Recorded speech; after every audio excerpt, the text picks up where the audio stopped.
உலகத் தமிழர்களுக்கு வணக்கம்.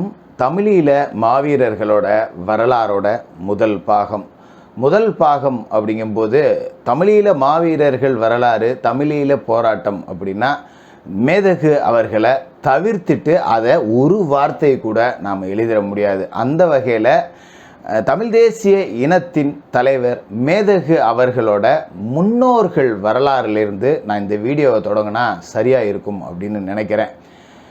மேதகு அவர்கள் பிறந்த புகழ்பூத்த மண்ணான வல்வெட்டித்துறையோட வரலாறே ஒரு வித்தியாசமான வரலாறு அப்படிங்கிறது தான். இந்த ஊருக்கு வல்வெட்டித்துறை அப்படின்னு பெயர் வந்ததே ஒரு வித்தியாசமான காரணம். வெள்ளையர்கள் இலங்கையை ஆண்ட அந்த காலகட்டத்தில் வெல்வெட் துணி அப்படின்னு சொல்லுவோம். இந்த காலகட்டத்தில் கூட நம்ம அதை பயன்படுத்திக்கிட்டு இருக்கோம். இந்த வெல்வெட் துணி அப்படிங்கிறது வல்வெட்டித்துறையில் இருக்கக்கூடிய கரையிலிருந்து தான் ஏற்றுமதி அப்படிங்கிறது செய்யப்பட்டுச்சு. இதனால் இந்த பகுதி வெல்வெட் துறை அப்படின்னு அழைக்கப்பட்டுச்சு. காலப்போக்கில் அந்த வெல்வெட் துறை அப்படிங்கிறது மருவி தான் வல்வெட்டித்துறை அப்படிங்கிற பெயர் காரணமாச்சு. யாழ் மாவட்டம் வடமராட்சி பகுதியில் தான் இந்த வல்வெட்டித்துறை அப்படிங்கிறது இருக்குது. யாழ்ப்பாணம் மாவட்டத்தை சேர்ந்த பிற பகுதிகளைப் போல தான் இந்த வல்வெட்டித்துறையும். நிறைய படித்த கல்வியாளர்கள், நிறைய அரசு உத்தியோகஸ்தர்கள் நிறைந்த ஒரு பகுதியாக தான் வல்வெட்டித்துறை அப்படிங்கிறது இருந்துச்சு. இந்த ஊரில் பெருமையோடையும் மிகப்பெரிய செல்வந்தராகவும் வாழ்ந்தவர் தான் ஐயம்பிள்ளை. இது கிட்டத்தட்ட ஒரு 4-5 தலைமுறைகளுக்கு முன்னாடி உள்ள வரலாறு அப்படிங்கிறதால பலருக்கும் இது தெரிஞ்சிருக்காது. இதை நீங்கள் எல்லாருமே தெரிஞ்சுக்கணும். இந்த ஐயம்பிள்ளை அவர்கள் அந்த காலகட்டத்திலேயே புகையிலை மற்றும் சாய பொருட்கள் வணிகம் அப்படிங்கிறத செஞ்சுக்கிட்டு இருந்தார். ஒரு மிக சிறந்த வணிகர். வல்வெட்டித்துறையை பொறுத்த வரைக்கும் பெரிய அளவிலான தொழில் அப்படின்னு பார்த்தீங்கன்னா மீன்பிடி தொழில் தான். ஆனால் இந்த பகுதியை சேர்ந்த மக்கள் தங்களுக்கு இருக்க கடல் சார்ந்த அறிவு காரணமாக சிலர் கடல் பயணங்களில் வழிகாட்டக்கூடிய மாலுமிகளாகவும் இருந்தாங்க.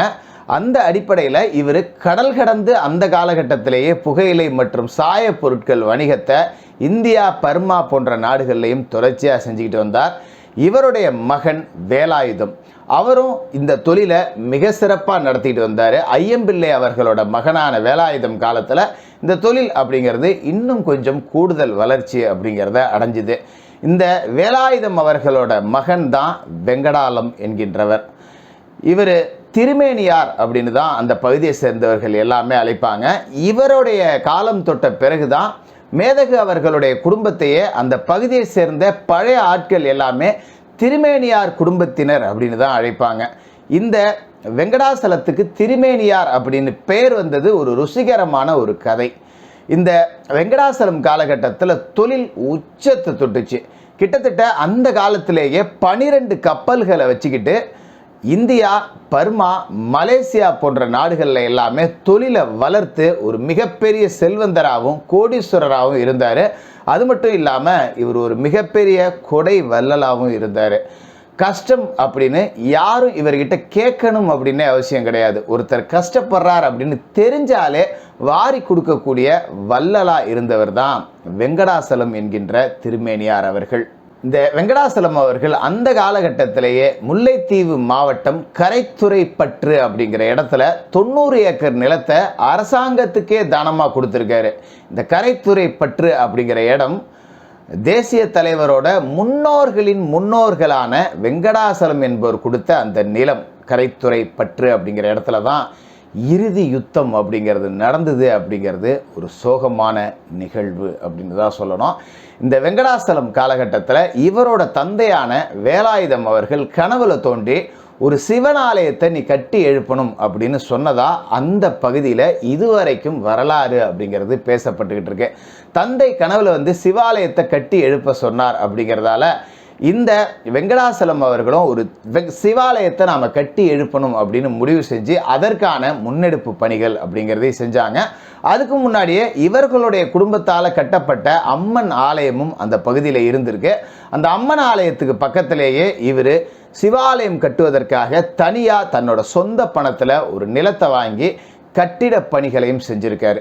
சாதாரணமாக செய்யல, தன்னோட அத்தனை தொழில்களையும் நிறுத்திட்டு அந்த சிவாலய கட்டுமான பணிகள் முடிகிற நாள் வரைக்கும் அந்த சிவாலய கட்டுமான பகுதிகள் நடக்கக்கூடிய இடத்துலையே தங்கி இருந்திருக்காரு. ஆலயம் கட்டி குடமுழுக்கு நடத்துகிற வரைக்கும் மேல் சட்டை அணியாமல் இருப்பேன் அப்படின்னு உறுதியோட அந்த வேலைகளை வேகப்படுத்தி நடத்தியிருக்காரு. இவர் அந்த காலகட்டத்தில் மேலாடை அணியாமல் வெறும் உடலோடையே இருந்ததால தான் இவரை எல்லாமே திருமேனியார் அப்படின்னு அழைக்க தொடங்கினாங்க. இந்த பெயர் தான் மேதகுவோட குடும்பத்தினருக்கே பின்னால் திருமேனியார் குடும்பம் அப்படிங்கிற பெயர் வரவும் ஒரு காரணமாக இருந்துச்சு. 1867 வருடம் இந்த சிவாலயம் கட்டி குடமுழுக்கு அப்படிங்கிறதும் ரொம்ப பிரபலமாக அந்த காலகட்டத்திலே நடந்திருக்கு. இந்த திருமேனியார் என்கின்ற வெங்கடாசலம் அவர்கள் தன்னோட இளைய சகோதரரான குழந்தைவேல் பிள்ளையோட சேர்ந்துக்கிட்டு கொழும்பு பகுதியிலையும் ஒரு சிவாலயத்தை கட்டியிருக்காரு. அது மட்டும் இல்லாமல் கீரிமலை அப்படிங்கிற பகுதியிலையும் ஒரு ஆலயத்தை கட்டியிருக்காரு. தான் வாணிபம் செஞ்ச பர்மாவோட தலைநகரான ரங்கூன்லையும் ஒரு சிவாலயத்தை கட்டி எழுப்பியிருக்காரு. இந்த ஆலயங்கள் எல்லாமே இன்னை வரை மக்களுக்காக இறைவன் அருள் கொடுத்துக்கிட்டு இருக்கக்கூடிய இடங்களாக இருக்கு.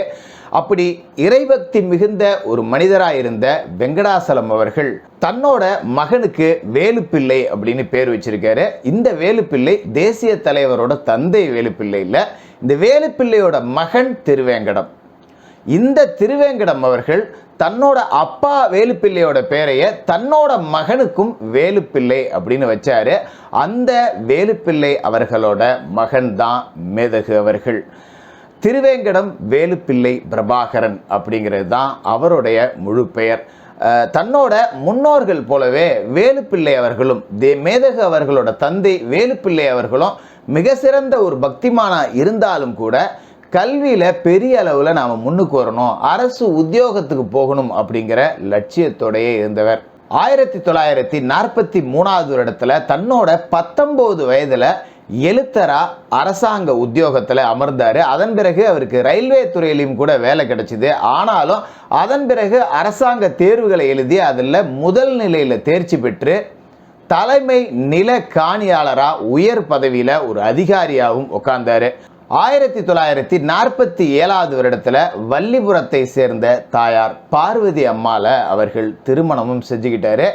இந்த அற்புதமான இணையருக்கு 4 குழந்தைகள் பிறந்தாங்க. மூத்தவர் 1948 வருடத்தில் பிறந்த பெரியவர் ஐயா மனோகரன் அவர்கள். இப்போ ஐயா டென்மார்க்கில் வசிச்சுக்கிட்டு இருக்காங்க.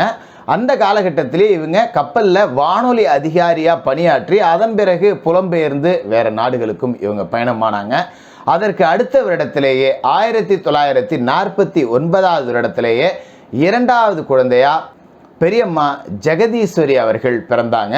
ஜெகதீஸ்வரி அம்மா அவர்கள் தன்னோட காலகட்டத்தில் மதியாபரணம் அப்படிங்கிறவரை திருமணம் செஞ்சுக்கிட்டு வாழ்ந்தாங்க. இப்போ ஜெகதீஸ்வரி அவர்கள் சென்னை KK நகரில் தன்னோட குடும்பத்தினரோட வசிச்சுக்கிட்டு இருக்காங்க. இவரோட பிள்ளைகள் எல்லாமே ஜெர்மனியில் இப்போ செட்டில் ஆகியிருக்காங்க. 3வதாக பிறந்த பெண் குழந்தை தான் அக்கா வினோதினி அவர்கள். 1953 வருடம் வினோதினி அவர்கள் பிறந்தாங்க. இவங்க ராஜேந்திரன் அப்படிங்கிறவரை மணந்துக்கிட்டாங்க. இப்போ அக்கா வினோதினி அவர்கள் கனடாவில் வசிச்சுக்கிட்டு இருக்காங்க. 1954 வருடத்தில் தான் மேதகு பிரபாகரன் அவர்கள் 4வது குழந்தையாக பிறந்தார். இந்த குடும்பத்தில் ஒரு படித்த குடும்பம், ஒரு செல்வ செழிவாக்கு மிகுந்த ஒரு குடும்பம். இந்த குடும்பத்திலேருந்து ஒருத்தருக்கு ஈழத்தின் மீதான பற்று, தன் மக்களுக்காக ஒரு நாட்டை உருவாக்கணும் அப்படிங்கிற பற்று எப்படி வந்துச்சு அப்படிங்கிறது ஒரு வித்தியாசமான கதை. தேசிய தலைவர் மேதகு பிரபாகரன் அவர்கள் 1954 பிறந்தார். அதுக்கு சரியாக ஒரு வருடத்திற்கு முன்பு 1953 வருடத்தில் மட்டக்களப்பு மாவட்டத்தில் பணியாற்றிக்கிட்டு இருந்த பெரியவர் ஐயா வேலுப்பிள்ளை அவர்களுக்கு அனுராதபுரம் பகுதிக்கு இடமாறுதல் அப்படிங்கிறது கிடைச்சிது. அப்போ இடமாறுதலாக அனுராதபுரத்துக்கு போன ஐயா வேலுப்பிள்ளை அவர்களுக்கு ஒதுக்கப்பட்ட வீடு எங்கே இருந்துச்சு அப்படின்னா, இலங்கையை கட்டி ஆண்ட எதிரிகளுக்கு சிம்ம சொப்பனமாக விளங்கின மாமன்னன் எல்லானன் அவர்கள் விதைக்கப்பட்ட அந்த நினைவு ஸ்தூபிக்கு பக்கத்திலேயே பெரியவர் ஐயா வேலுப்பிள்ளை மனோகரன் அவர்களுக்கு வீடு ஒதுக்கப்பட்டுச்சு. தேசிய தலைவர் மேதகு பிரபாகரன் அவர்கள் தன்னோட தாயார் பார்வதி அம்மாளோட கருவில் இருந்தாங்க. அந்த காலகட்டத்திலேயே ஒவ்வொரு நாளும் ஒவ்வொரு வேளையும் அம்மா பார்வதி அவர்கள் அந்த எல்லால மன்னனோட நினைவு தூபியில் போய் வணங்குறத வழக்கமாக கொண்டிருந்தாங்க. அந்த வீரம்தான் அந்த கதைகளையெல்லாம் கேட்டு வளர்ந்த தேசிய தலைவரை ஆக்கிரமிச்சுது. கடைசி காலகட்டம் வரை சிங்களவர்களால் மேதகுவை வீழ்த்தவே முடியவில்லை. காரணம் என்ன அப்படின்னா, சிங்கள இராணுவ வீரர்கள் அத்தனை பேரோட வீரம் அப்படிங்கிறது 6 மாத பயிற்சியில் வந்தது. ஆனால் மேதகுவோட வீரம் என்பது 10 மாத கருவிலேயே வந்தது. இந்த எல்லாள மன்னனோட கதையை கருவிலேயே கேட்டு வளர்ந்த தேசிய தலைவர் மேதகு பிரபாகரன் அவர்கள் தன்னோட இளமை காலத்தில் எப்படி இருந்தார், அவரோட படிப்பு எப்படி இருந்தது, என்னெல்லாம் பண்ணார், எப்படியெல்லாம் வளர்ந்தார் அப்படிங்கிறத அடுத்த வீடியோவில் பார்ப்போம்.